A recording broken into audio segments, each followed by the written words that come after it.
নিজেকে বড় মনে করা এটা শয়তানের স্বভাব। কার স্বভাব? বিনয়ী হওয়া এটা নবীদের স্বভাব। আল্লাহ তাআলা ফেরেশতাদেরকে বলেছিলেন উসজুদু লি আদম, তোমরা আদমকে সিজদা দাও। ফাসাজাদাল মালাইকা কুল্লুহুম, সবাই সিজদা দিল ইল্লা ইবলিস, কে ছাড়া? ইবলিস ছাড়া। সে নিজেকে বড় মনে করেছে, শয়তান।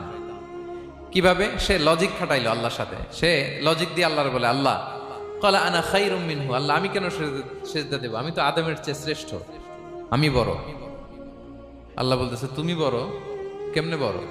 শয়তান বলে খলাকতানি মিন নার, আপনি আমারে বানাইছেন কি দিয়ে? আগুন দিয়ে। ওয়া খলাকতাহু মিন তিন, আর আদমকে বানিয়েছেন মাটি দিয়ে। কি দিয়ে?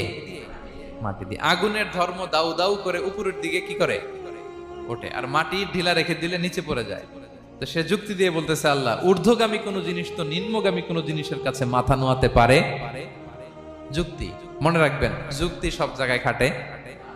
যুক্তি দিল আল্লাহ আমি শ্রেষ্ঠ, তাকে বানাইছেন মাটি দিয়ে, আমারে বানাইছেন আগুন দিয়ে, আমি কেন মাথা নত? আমি বড়। আমি বড় বলার সাথে সাথে দৃশ্যপট পাল্টাই গেল। আল্লাহ বলে বের হ, ফখরুজ, বের হ, তুমি অভিশপ্ত, তুমি লানত প্রাপ্ত, তোমার স্থান হবে জাহান্নাম।